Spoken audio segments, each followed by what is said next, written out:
හරි.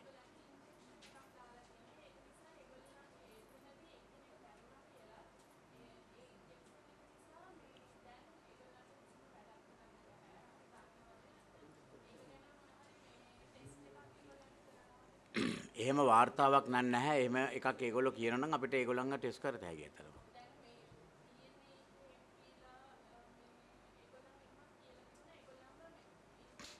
නෑ ඉතින් ඉන්ටර්නැෂනල් එකත් පිළිගන්නවා ලංකාවේ ඉතා හොඳ සෞඛ්‍ය ක්‍රමයක් තියෙනවා කියලා. ඉතින් 아무තෙන් ඉන්ටර්නැෂනල් එකට යන්නේ මෙහෙ බැරි එකක් නේ. ඉස්සෙල්ලා අපි බලමු මෙහෙ පුළුවන්ද කියලා ඒක ටෙස්ට් කරලා. මේක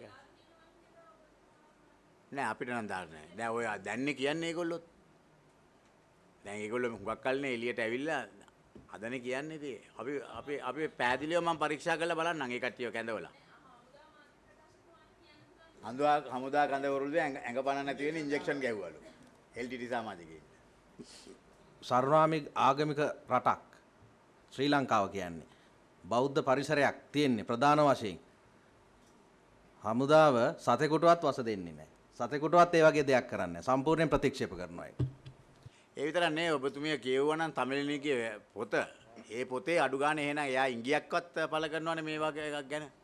එයා සියලුම මේකේ දේවල් ගැන මේකේ ඇතුලේ සිදු වුණ දේවල් ඔක්කොම කියලා තියෙනවා ප්‍රකාශ කරලා තියෙනවා. ඇමතිතුමනි අර සංහිඳියාවේ ක්‍රියාවලිය ඉතා සාර්ථකව ගමන් කරනකොට විවිධ පාර්ශවයන් වලින් ඔය වගේ තර්ජන එනවා. ඉතින් ඔබතුමියලාගේ සහයෝගයත් ඕන මේ කාර්යය කරන්න. මේක මේ රජයටවත් මේ ත්‍රිවිධ හමුදාවටවත් මේක කරන්න බෑ. ඉතින් ඔබතුමියලාගේ සහයෝගය දෙන්න මේ වගේ ඇතිවන යම් ප්‍රශ්නවලදී මේ පිළිබඳ සත්‍යතාවය ලෝකෙට හෙළි කරන්න. ඉතින් මේ වගේ දෙයක් ඔය මම පළවෙනි වතාවට ඇහුවේ. මේ යුද්ධ කරන කාලේ වසර 30ක් පුරා ඔය වගේ කතාවක් ආවේ නැහැ. දැන් තමයි අර ඇමතිතුමා කිව්වා වගේ වසර 7කදී 8කදී පස්සේ මේ වගේ දේවල් එන්නේ. ඉතින් එහෙම දෙයක් සිදු වෙලා නැහැ. සම්පූර්ණයෙන් ප්‍රතික්ෂේප